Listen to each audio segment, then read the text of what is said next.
Hi అండి, నమస్తే. Welcome to our channel voice of Lakshmi. Polkampalli Shanta Devi గారు రచించిన సంగమం అనే నవలను ధారావాహికంగా వింటున్నాం కదండి. ఇక 6వ భాగాన్ని మొదలెడదామా? చంద్ర ఇంటికి వచ్చి వారం రోజులైంది.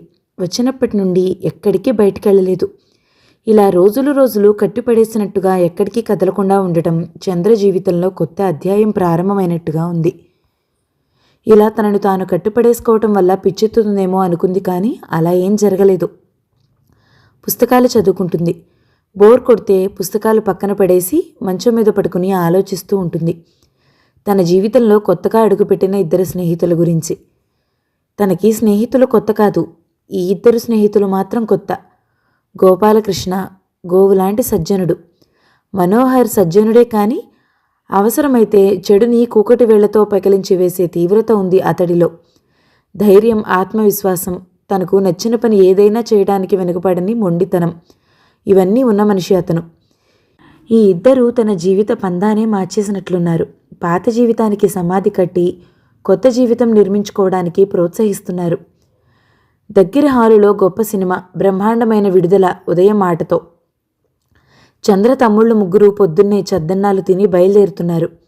క్యూలో నిలబడి టిక్కెట్లు సంపాదించి బ్లాక్లో అమ్మి డబ్బు సంపాదించుకోవడానికి. వెళుతూ, అక్క నువ్వు రావా అన్నారు. రాను, నీదే పెద్ద చెయ్యి. ఇక నుండి నేను ఇలాంటి పనులకు రానురా, మీరు మానేయండి. ఎవరికైనా తెలిస్తే చాలా అసహ్యంగా ఉంటుంది. ఈరోజు నీ బుద్ధికి ఏమొచ్చిందే? తల్లి వచ్చి అడిగింది. ఇలాంటి పనులకు చంద్ర నాయకురాలు 10వ పాతికో తల్లి చేతికిస్తూ ఉంటుంది. వెలుగొచ్చింది మనసులో అనుకుంది చంద్ర. సెలవులు పూర్తయ్యాయి. చంద్ర కాలేజీకి వెళ్తుంది, వస్తుంది. ఇల్లు, కాలేజీ, అంతే. ఇంకెక్కడికి వెళ్ళటం లేదు. ఎవరితోనూ ఎక్కువగా మాట్లాడటం లేదు.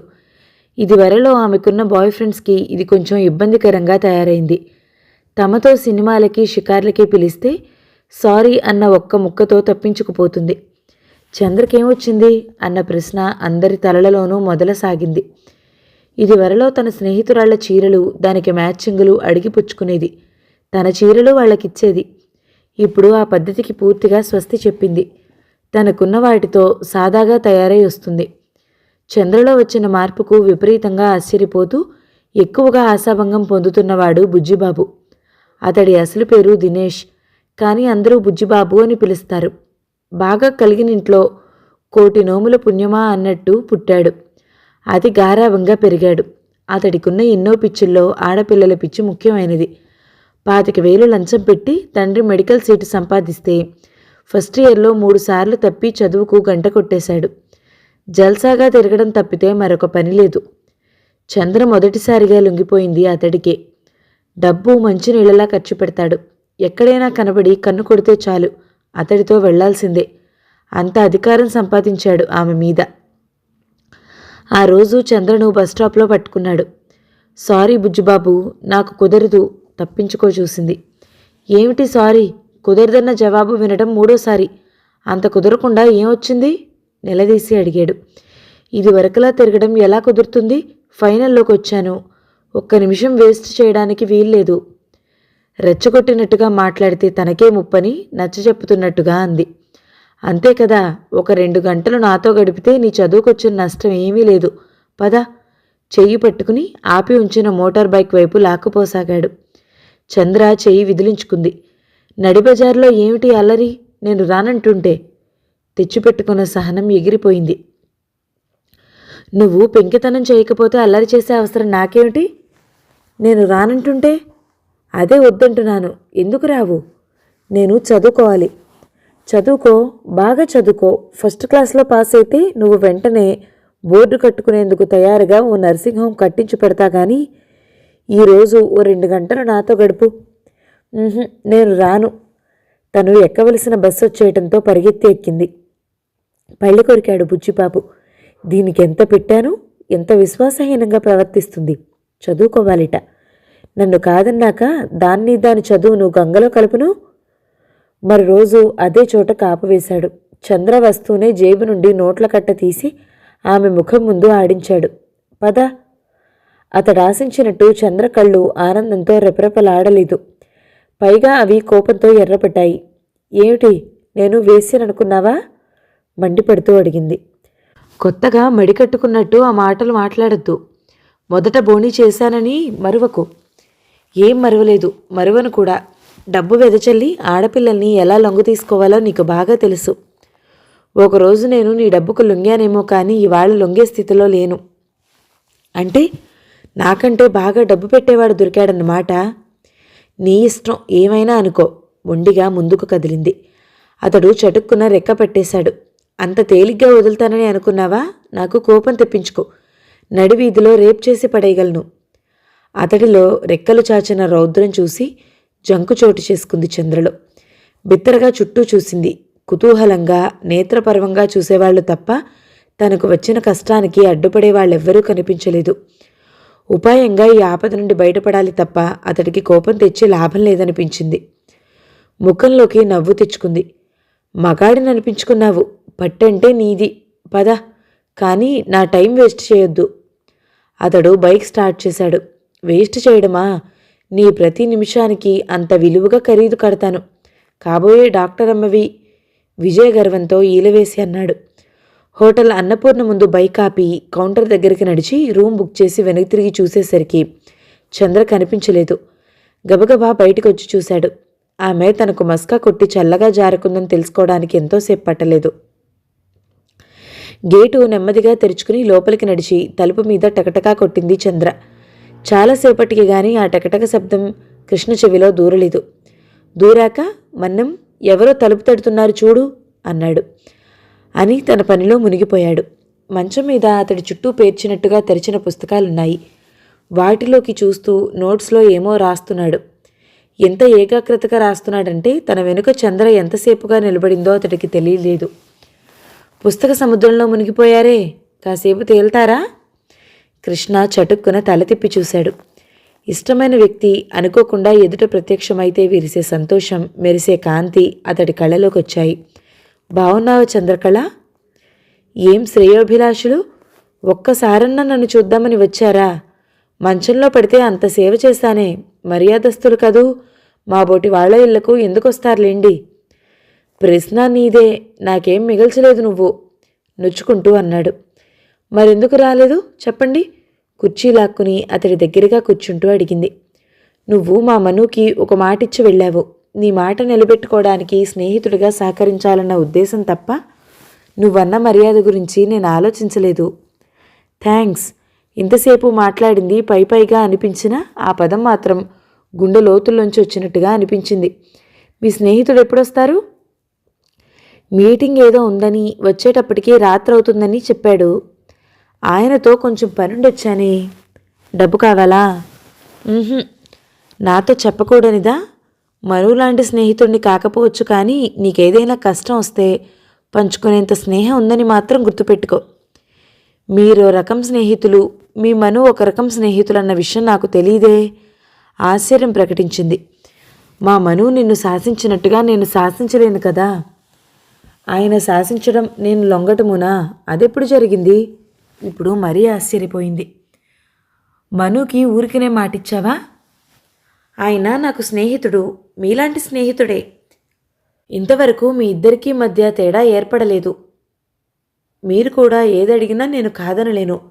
మీరు అడగడం, శాసించడం ఎలా కాదో నేను ఒప్పుకోవడం కూడా లొంగిపోవడం కాదు. నువ్విలా మాట్లాడుతున్నావని తెలిస్తే మను బాధపడతాడేమో. చంద్రముఖంలో అనుమానం మబ్బులా పాకింది. ఆయన మీతో ఏమైనా చెప్పారా? నేను అడగలేదు, అతడు చెప్పలేదు. కానీ అడగకుండా చెప్పకుండానే కొన్ని అర్థమవుతాయి మనసుకు. అదే అపార్థం అంటే. నవ్వేసింది. బ్యాగ్లో నుంచి నోట్బుక్ తీసి అందులో మనోహర్తో తను చెప్పదలుచుకున్న మాటలు రాసి ఆ కాగితం చించి మడత పెట్టింది. ఇది మీ స్నేహితుడు వచ్చాక ఇవ్వండి. ఆ ఫ్లవర్ వాజ్ కింద ఉంచి వెళ్ళు. మీరు తాకకూడదా? అదే అపార్థం అంటే.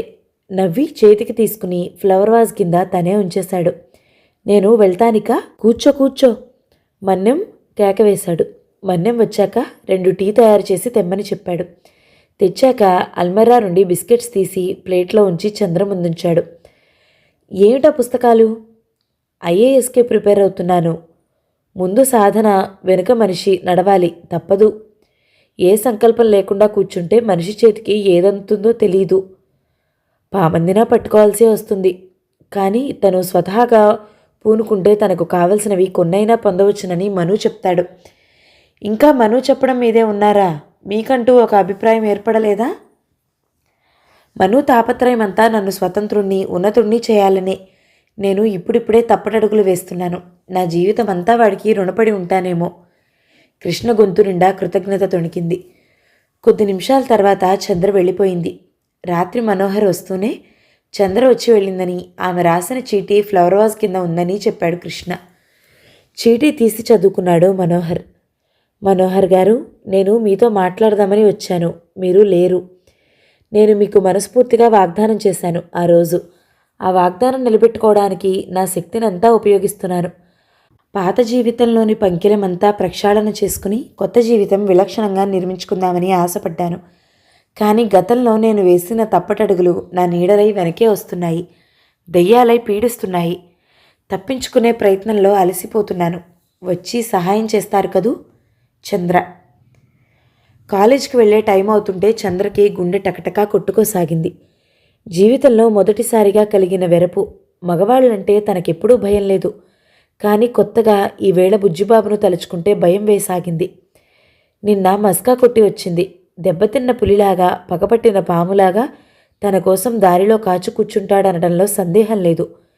నిన్న తప్పించుకోగలిగిందేమో కానీ ఈరోజు తన ఆటలు సాగనివ్వడు.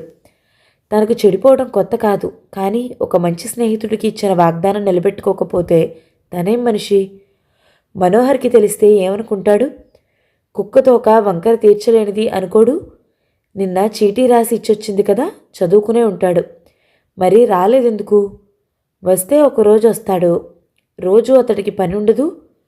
వచ్చిన బుజ్జిబాబు లాంటి వాళ్ల పీడ వదిలించాలంటే అతడికి సాధ్యం అవుతుందా? చంద్ర వాచి చూసుకుంది. అప్పటికే 5 నిమిషాలు లేటు. కాలేజీ మానేస్తేనో? అలా ఎన్ని రోజులు మానుతుంది? మళ్ళీ తనే ప్రశ్నించుకుంది. మొండి ధైర్యంతో బయలుదేరింది. వెళ్ళేప్పుడు ఏ గొడవ జరగలేదు. వచ్చేప్పుడు మొదలైంది. చంద్ర కనిపిస్తూనే స్కూటర్ ఎక్కు అన్నాడు బుజ్జిబాబు. తన మాటకు తిరుగులేదన్నట్టుగా, తన మాట చచ్చినట్టు విని తీరాలన్నట్టుగా. చంద్ర చుట్టూ చూసింది. ఒక కానిస్టేబుల్ ఇటే వస్తున్నాడు. చటుక్కున మనసులో ఏదో మెదిలింది. కానీ మళ్ళీ భయం వేసింది. బుజ్జిబాబు ఈ అవమానంతో తన మీద ప్రతీకారం తీర్చుకోవడానికి పూనుకుంటే ఇప్పుడు ఇంతకంటే మార్గం లేదే తప్పించుకోవడానికి. ఎక్కువ. బుజ్జిబాబు స్కూటర్ మీద నుండి దిగకుండానే చంద్ర చేయి పట్టుకున్నాడు. పోలీస్ చిన్నగా కంపించే స్వరంతో పిలిచింది. ఏమ్మా? ఈయన నన్ను అల్లరి పెడుతున్నాడు. రోజు ఇదే తీరు. ఈ రౌడీ భయానికి నేను కాలేజీ మానేసేట్టుంది. బుజ్జిబాబు కళ్ళు నిప్పులు చెరిగాయి. పదవయ్య స్టేషన్కి. అబ్బలు సంపాదించి తిని కొవ్వెక్కి ఆడపిల్లల వెంబడి పడతారు. పద, కొవ్వు కరిగిస్తాను. నువ్వు రామ్మా రిపోర్ట్ రాసివ్వడానికి. ఆ రిపోర్ట్ అది వద్దు కానీ అతడికి కాస్త బుద్ధి చెప్పు. బస్సు వస్తుందేమో, ఈ ఆపద నుండి బయటపడొచ్చని చూస్తుంది చంద్ర. బస్సు రాలేదు కానీ బుజ్జిబాబు స్కూటర్ మీద తుర్రుమన్నాడు. నువ్వు నా చేతుల నుండి ఎలా తప్పించుకుంటావో చూస్తాను. నన్ను ఎంత అవమానిస్తున్నావో అంతకు రెట్టింపు నా నుండి అందుకుంటావని మరువుకో అనేసి. చంద్రకి చెమటలు పట్టాయి. బుజ్జిబాబు డబ్బున్నవాడు. అదిచ్చే మదంతో ఏమైనా చేయగలడు. ఈసారి అల్లరి పెడితే ఈ పక్క స్టేషన్లో రిపోర్ట్ ఇవ్వమ్మా. అతడి అంతు చూస్తాను. కొవ్వు కరిగిస్తాను. పోలీస్ ముందుకు వెళ్ళిపోయాడు. ఎవడు వాడు? అడ్రస్ చెప్పు. మనోహర్ గొంతు పక్కన వినబడుతుంటే తుళ్ళిపడి చూసింది పక్కకు. ఎప్పుడొచ్చారు? నువ్వు కాలేజీ నుండి బయటికి రావడానికి ముందే. ఇంతకుముందు మీరొస్తే బాగుండేది. ఇలాంటి వాళ్లను సూటిగా దెబ్బతీయడం కంటే చాటుగా దెబ్బతీయడం బాగుంటుంది. అడ్రస్ చెప్పు. అడ్రస్ చెప్పింది చంద్ర. ఎన్నాళ్ళ నుండి పరిచయం? 6-7 ఏళ్ల నుండి. ఎందుకో చంద్ర కళ్ళు వాలిపోయాయి. లోగడ అయితే ఎంత నిర్లక్ష్యంగా జవాబు చెప్పేదో ఇలాంటి సందర్భాలు వస్తే. అప్పుడే ఇంత మార్పా తనలో? చెమటతో తడిసిపోయావు. చాలా భయపడ్డట్టున్నావు. చంద్ర తలూపింది. కళ్ళలో నీళ్లు చోటు చేసుకుంటున్నాయి. ఒకనాటి తన విచ్చలవిడితనానికి ఇతడి ముందు తలంచుకుంటుందా? ఇతడెవరు తనకు? ఏదైనా హోటల్కి వెళ్దాం పదా. వేడివేడిగా టీ పడితే తేరుకుంటావు. అతడి గొంతులో స్నేహం ఒక్కటేనా? ఇంకేదో అస్పష్టంగా ధ్వనిస్తుంది. అతడి వెనకాల స్కూటర్ మీద కూర్చుంది చంద్ర. పావుగంట తర్వాత ప్లేట్లో బిల్లి డబ్బులు పడేసి, ఇవాళ బుజ్జిబాబు, రేపు చిట్టిబాబు, వీళ్ళందరినీ వదిలించాలంటే నాకు ఒకటే మార్గం కనిపిస్తుంది అన్నాడు మనోహర్. ఏమిటది? ముందు నాకిది చెప్పు. వీళ్ళందరితో ఇలా సంబంధం పెట్టుకోవడం వల్ల జీవితం ముళ్ళకంచెగా మారిపోగలదన్న ఆలోచన నీకెప్పుడో రాలేదా? నా లక్ష్యం ఒక్కటే, ఆలోచన ఒక్కటే, డాక్టర్ అవ్వాలని. డాక్టర్ అయ్యాక ఏముంది? పెళ్ళి.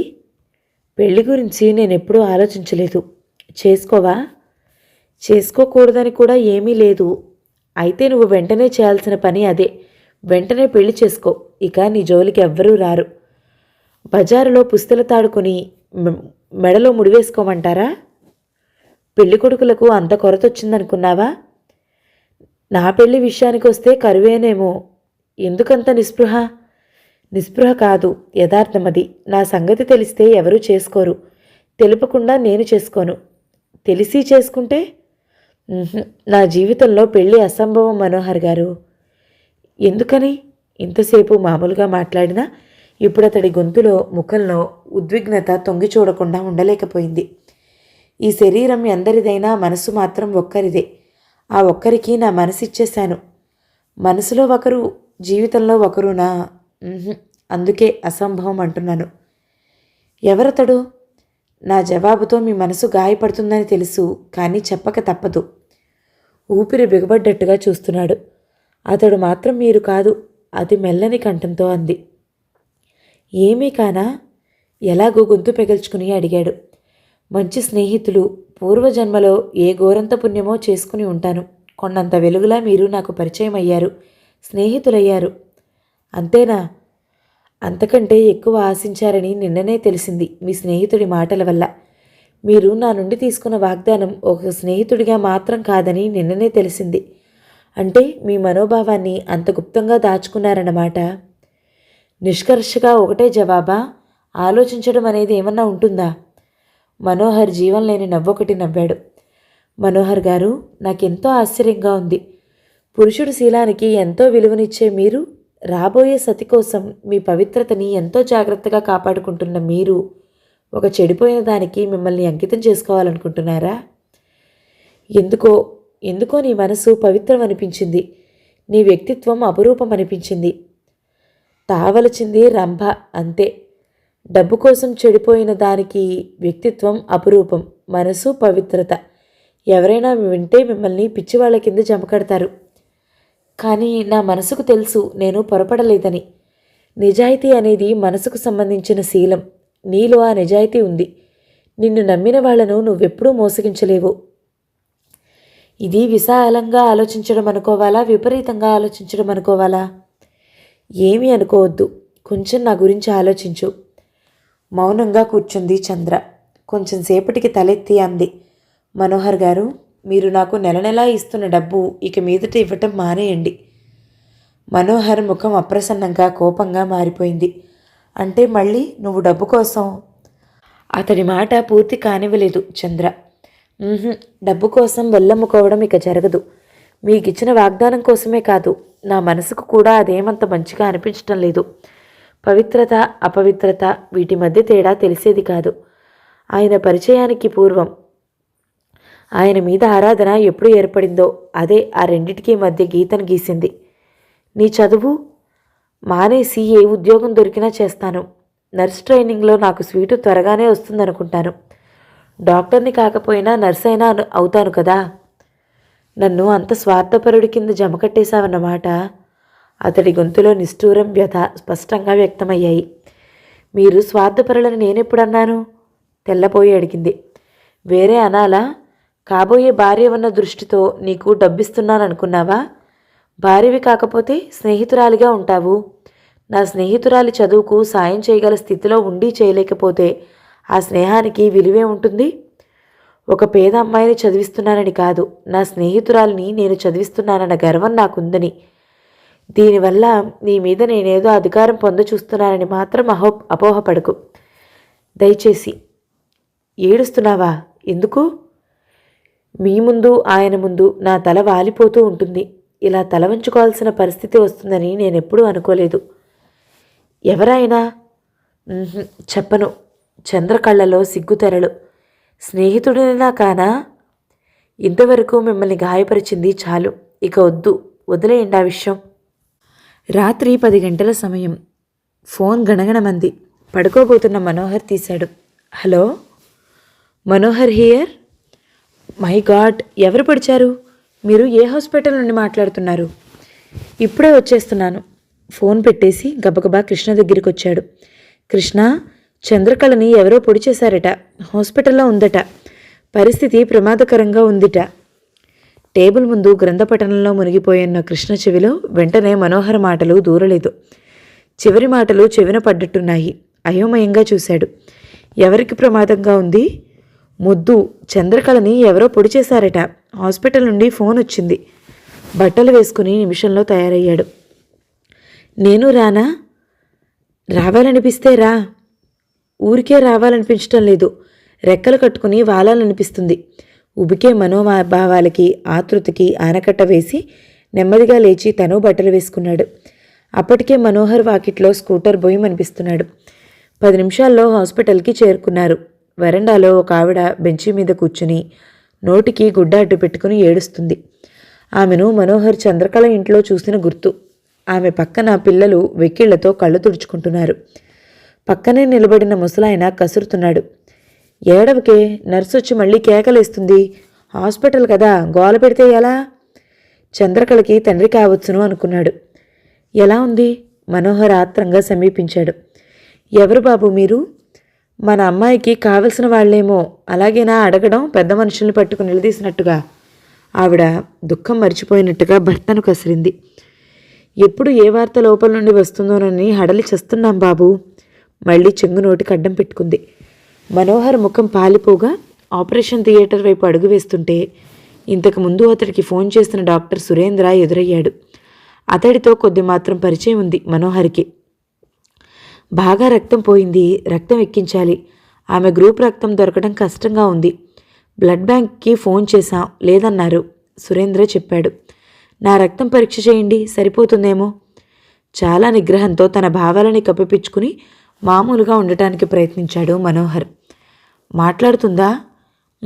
"మతి తప్పుతుంటే మీకు ఫోన్ చేయమని చెప్పింది, చేశాను. మీ బ్లడ్ టెస్ట్ చేస్తాను రండి." ఇంతసేపు మనోహర్ వెనక నిశ్శబ్దంగా నిలబడి ఉన్న కృష్ణ "మనూ" అని పిలిచాడు. అతడి గొంతు వణుకుతుంది, కళ్ళలో నీళ్లు. "ఏమిట్రా?" విస్తుపోతున్నట్టుగా చూశాడు మనోహర్. "నువ్వు చంద్రకళతో ఒక మాట అన్నావు, గుర్తుందా? వాడికి కృతజ్ఞత తెలుపుకోవడం చేతనైతే తప్పకుండా తెలుపుకుంటాడు అని. దానికిప్పుడు సమయం వచ్చిందనుకుంటాను. ఆమెకు నా రక్తం సరిపోతుందేమో, ముందు నా రక్తం టెస్ట్ చేయమను." ఒక్క నిమిషం మనోహర్ అతడి ముఖంలోకి పరిశీలనగా చూశాడు. "ఆడపిల్లలా బయటపడిపోతున్నావు." చిన్నగా కసిరాడు. ఆత్మీయత తప్ప ఇక్కడ ఏ ఉద్వేగాలు వ్యక్తం చేసినా చిలవలు పలవలై చంద్రకళ ప్రియులుగా పేపర్కెక్కుతాం రేపు. కృష్ణ ముఖం రక్తం చిందేటంత ఎర్రబడింది. ముందు చంద్రగదిలోకి తీసుకెళ్లాడు సురేంద్ర. గాయాలు కట్లతో కట్టబడ్డాయి. డొక్క కిందుగా ఒక పోటు, వీపులో ఒక పోటు, మెడపక్కగా గీచుకుపోయినట్టుగా ఒక పోటు, మొత్తం 5 పోట్లు తగిలాయి. అందమైన ఆ శరీరాన్ని ఎంత నిర్దయగా ఎవరు గాయపరిచారు? ఎంత కక్ష రగిలితే ఇంత దారుణం జరగాలి? సురేంద్ర చెప్పిన కథనం ప్రకారం చంద్ర చీకట్లో ఇంటికెళ్తుంటే సందులో 3 చుట్టేసి గబగబా కత్తితో పొడిచి పారిపోయారు. చంద్ర పెట్టిన కేకలకు ఇళ్ల పక్కల వాళ్ళు పరిగెత్తుకొచ్చేసరికి పొడిచిన వాళ్ళు పారిపోయారు. ఒక ఆయన చేతిలో ఉన్న టార్చ్ వెలుగులో చంద్ర రక్తపు మడుగులో దొర్లుతూ కనిపించింది. అక్కడ గుమికూడిన వాళ్లలో ఒక ఆయన చిన్నపాటి డాక్టర్ ఉన్నాడు. ఆయన సాధ్యమైనంత వరకు రక్తం పోకుండా గాయాలను అదిమి రక్తం ఎక్కువగా పోకుండా తనకు తెలిసిన చికిత్స చేసి వెంటనే రిక్షా తెప్పించి హాస్పిటల్కి చేర్చడం వల్ల బ్రతికింది. కానీ లేకపోతే అక్కడే చచ్చిపోయేది. చంద్రకళ్ళు మూతలు పడి ఉన్నాయి. ముఖం నల్లగా కందిపోయింది. చిన్నగా బ్లేడ్ తగిలితేనే ఎంతో బాధపడుతుందే శరీరం. ఎక్కడెక్కడో పదును కత్తి దిగబడి తూట్లు పొడిచేస్తే చంద్ర శరీరం ఎంత నరకం అనుభవించి ఉండాలి. స్నేహితులిద్దరూ కళ్ళనీళ్లను బిగపట్టుకున్నారు. కృతజ్ఞత వెల్లడించుకునే అవకాశం అదృష్టవశాత్తు కృష్ణకే దొరికింది. అతడి బ్లడ్ గ్రూప్ చంద్ర బ్లడ్ గ్రూప్కి సరిపోయింది. అవసరమైతే తీసుకోవచ్చని మనోహర్ బ్లడ్ కూడా పరీక్ష చేశారు. సరిపోలేదు. చంద్ర తన ప్రేమను తిరస్కరించినా తన ప్రేమలోని నిస్వార్థత వెల్లడి చేసుకునే అవకాశం అతడికి లేకపోయింది. మెడికల్ కాలేజీ విద్యార్థినిపై హత్యా ప్రయోగం. రెండో రోజు పేపర్లో చంద్రపై జరిగిన హత్యా ప్రయత్నం వివరాలు పేపర్లో ప్రచురింపబడ్డాయి. చంద్ర అనే వైద్య విద్యార్థిని విచ్చలవిడిగా తిరిగేదని, ఆమెకు ఎందరో ప్రియులున్నారని, ఆ ప్రియుల్లో పోటీ హెచ్చి ఒక ప్రియుడు కక్షతో ఆమెపై హత్యా ప్రయత్నం చేశాడని, అనుమానితుడు పరారీలో ఉన్నాడని రాశారు. మనోహర్ విసురుగా పేపర్ టేబుల్ మీదకి విసిరేశాడు. చంద్ర ఒకప్పుడు అలా బ్రతికిందే. అలాంటి అసహ్యకరమైన జీవితం సృష్టించుకున్న చంద్ర మీద కోపం వచ్చేస్తుంది. కానీ ఆ కోపం ఎంతోసేపు నిలవదు, నిజాయితీ నిండిన ఆమె స్వచ్ఛమైన మనసు చూస్తే. కొందరి జీవితాలకి అంతరంగాలకి పోలిక ఉండదు అనడానికి చంద్ర ఒక చక్కని ఉదాహరణ. కృత్రిమం లేదు, కప్పిపుచ్చుకోవడం తెలీదు, దైన్యానికి చోటివ్వదు. అదే స్వచ్ఛత తనకు నచ్చుతుంది. అదే తనకు ఆకర్షణ అనే వల అల్లింది. ఆ వల్లో తనున్నాడు. వల అవతల చంద్ర నిలబడిపోయి తన దగ్గరికి రావడానికి నిరాకరించింది. చంద్ర తనకి తెలియకుండానే మరొకరికి వల అల్లిందన్న విషయం మొన్న కృష్ణలో ఉద్వేగం చూస్తే అర్థమైంది. చంద్ర తను ఒకరికి మనసిచ్చాను అంది. అతడు కృష్ణ అయితే అది అతడికి వల కాదు, స్వర్గం అవుతుంది. కానీ తనే ఒకరోజు చంద్ర నుండి మాట తీసుకున్నాడు. కృష్ణ ప్రేమించడమే జరిగితే ఆ అదృష్టాన్ని చేతులా జారవిడుచుకోమని. కాబట్టి చంద్ర తను ఎంత ప్రేమించినా కృష్ణ జీవితంలో ప్రవేశించలేదు. తను తీసుకున్న మాట ఆమెకు తిరిగి ఇచ్చేస్తే తప్ప. తిరిగి ఇవ్వడు. కృష్ణకి నిందలు భరించే శక్తి లేదు. లోకులు అసహించుకుంటే అసలు భరించలేడు. తొందరపడి చంద్రని చేసుకుంటే తర్వాత సమాజం అతడి జీవితాన్ని నరకంగా మార్చేస్తుంది. చంద్రని అతడికి దూరంగా ఉంచక తప్పదు. ఇది చంద్ర తనకు కావాలన్న స్వార్థంతో కాదు, స్నేహితుడి జీవితం నరకం కాకూడదన్న స్వార్థం. కృష్ణ ఉదయం వెళ్ళాడు హాస్పిటల్కి. రాత్రి కావస్తుంది. ఇంతవరకు అతడు పత్తాలేడు. మనోహర్ చిరాకుగా హాస్పిటల్కి ఫోన్ చేశాడు. అవతల నుండి నర్స్ ఫోన్ ఎత్తింది. 16 నెంబర్ బెడ్ దగ్గర కృష్ణ అనే అతడున్నాడేమో, ఫోన్ దగ్గరికి రమ్మంటారా? 1 నిమిషం వెయిట్ చేయండి, మృదుగా చెప్పింది నర్స్. 2 నిమిషాల తర్వాత కృష్ణ ఫోన్లో పలికాడు. పొద్దుటి నుండి నువ్వు చంద్రకళ దగ్గరే ఉన్నావా? అవును, ఎందుకు? నువ్వు వెంటనే బయలుదేరి ఇంటికి వచ్చేయ్, చెప్తాను. సాధ్యమైనంత కోపం ధ్వనింపజేస్తూ ఫోన్ పెట్టేశాడు మనోహర్. కృష్ణ వచ్చాడు 1 గంట తర్వాత. అతడి ముఖం బాగా వాడిపోయింది. నీరసంగా కనిపిస్తున్నాడు. అంటే పొద్దుటి నుండి తన తిండి తిప్పల సంగతి మర్చిపోయి చంద్ర దగ్గర కూర్చుండిపోయాడన్నమాట. ఏం చేస్తున్నావురా పొద్దుటి నుండి అక్కడ? మాట్లాడవేం? మను, నీకు కోపం వచ్చింది కదూ?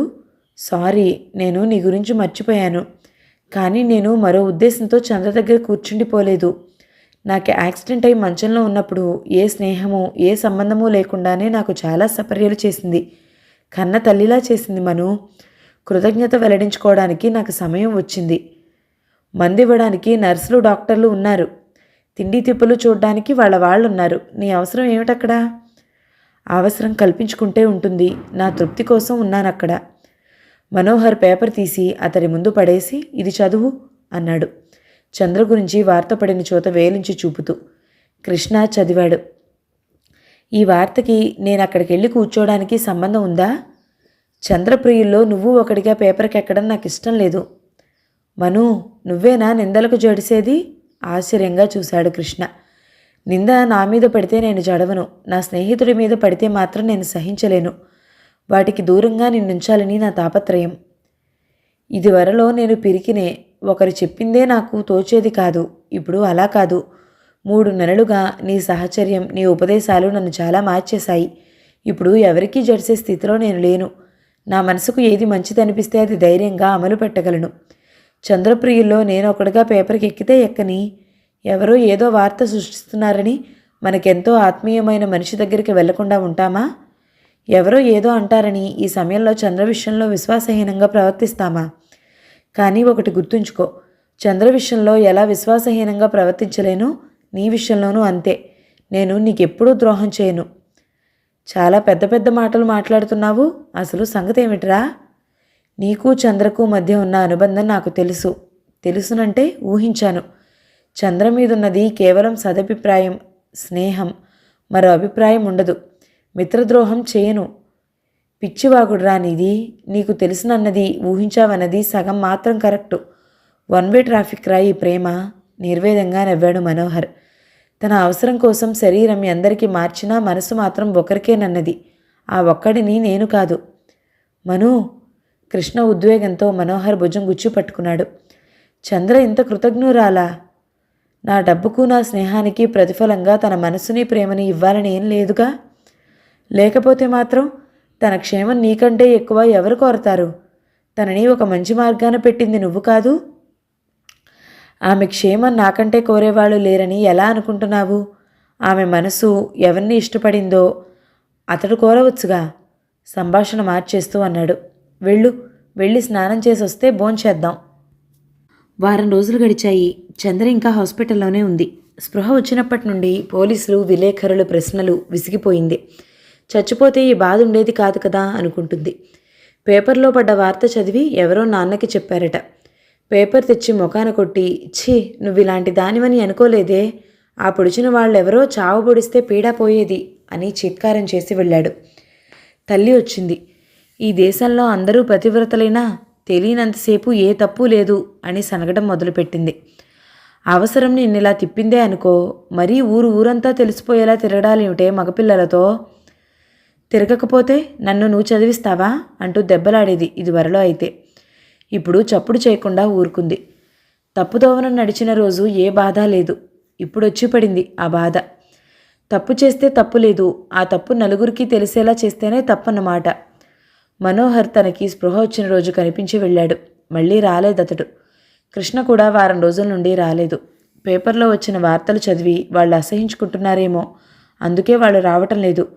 పేపర్ ఈరోజు కొత్త సంగతులు చెప్పలేదు వాళ్లకు. తన జీవితం ఏమిటో వాళ్లకు తెలుసు. తెలిసే తమ స్నేహాన్ని పంచారు. మరెందుకు రావటం లేదు? ఈ ప్రపంచంలో ఎవరు అసహించుకున్నా తనకి బాధ లేదు. కానీ ఆ ఒక్క వ్యక్తి అసహించుకుంటే మాత్రం భరించలేదు తను. నిజంగా అతడు తనను అసహించుకుంటున్నాడా? అసహించుకుంటే అతడి రక్తం తనకిస్తాడా? తన పక్కన కూర్చుని సపరేలు చేస్తాడా? అతను అసహించుకోవటం లేదు. మరి రావటం లేదెందుకు? రోజు అతడి కోసం ఎదురు చూస్తుంది. అతడు రాకుండానే తెల్లారిపోతుంది. ఒకరోజు మెల్లగా లేచి ఫోన్ ఉన్న గదిలోకి వెళ్ళింది. అక్కడున్న డాక్టర్ పర్మిషన్ తీసుకుని మనోహర్ ఇంటికి ఫోన్ చేసింది. అవతల పలికిన కంఠం విని, మర్చిపోయారా నన్ను అంది కాస్త అలకగా. లేదు. మరీ రావటం లేదేం? నీకు ఇక పర్వాలేదు కదా అని. నాకు ఇంత తొందరగా నయం కాకుంటే ఎంత బాగుండేది. అదేం కోరిక. ఇలా బాగై ఒంటరిగా బెడ్ మీద పడుకుని నా కోసం రాని వాళ్ల కోసం కళ్ళు కాయలు కాచేలా నిరీక్షించే కంటే, గాయాలతో బెడ్ మీద పడుకుని అతడు చెప్పే కబుర్లు వింటూ, అతడు పళ్ళు వరిచి ఇస్తే తింటూ. మను అసలు ఇంట్లో ఉండటం లేదు. బుజ్జిబాబు బాంబే పారిపోయాడని తెలిసింది. అతడిని బంధించే ప్రయత్నంలో పట్టుదలగా తిరుగుతున్నాడు. అందుకే మీ దగ్గరికి రాలేకపోయాడేమో. ఆయనకి ఉద్యోగ ధర్మం ఉంది. మరి మీరు? చదువుతున్నాను. ఆ పుస్తకాలేవో తెచ్చుకుని ఇక్కడే కూర్చుని చదువుకుందురు. నేనేం డిస్టర్బ్ చేయను. ఒక స్నేహితుడు దగ్గరున్నాడన్న తృప్తి. రాను. ఎప్పుడో ఒక రోజు వస్తాను. నిన్నొక ప్రశ్న అడగడం కోసమైనా తప్పకుండా వస్తాను. ఏమిటా ప్రశ్న? సస్పెన్స్ భరించలేనట్టుగా అంది. ఇలా ఫోన్లో అడిగే ప్రశ్న కాదు. కృష్ణ ఫోన్ పెట్టేసి వెనుతిరిగేసరికి మనోహర్ కనిపించాడు. ఎప్పుడొచ్చావురా? చంద్రతో నువ్వు మాట్లాడుతున్నప్పుడు. నువ్వు ఆమెను ఏం ప్రశ్న అడుగుతావో నాకు తెలుసు, కానీ అడగొద్దు. ఎందుకు? ప్రేమించి పెళ్లి కూడా కుదిరి నిన్ను తిరస్కరించిన లలితను నువ్వు ఒక్క మాట అడిగావా? ఏమిటా మాట? నేను డబ్బు లేనివాడినైపోగానే నీ ప్రేమ ఎలా పోయింది అని. డబ్బు పోయిందేమో కానీ అభిమానం పోలేదుగా. అలాంటి అభిమానమే నాకు ఉంది. ఒకసారి కాదన్నాక నేను అడగడం కాదు, ఇంకెవ్వరినీ అడగనివ్వను. ప్రేమ అడిగిపుచ్చుకునేది కాదుగా. కృష్ణ వాదించడానికి ఏమీ కనిపించలేదు. 6వ భాగం సమాప్తం. మిగతా కథని తర్వాతి భాగంలో విందామండి. కథ మీకు నచ్చినట్లయితే లైక్ చేయండి, షేర్ చేయండి. మన ఛానల్ని తప్పకుండా సబ్స్క్రైబ్ చేయండి. Thank you so much for watching. నమస్తే.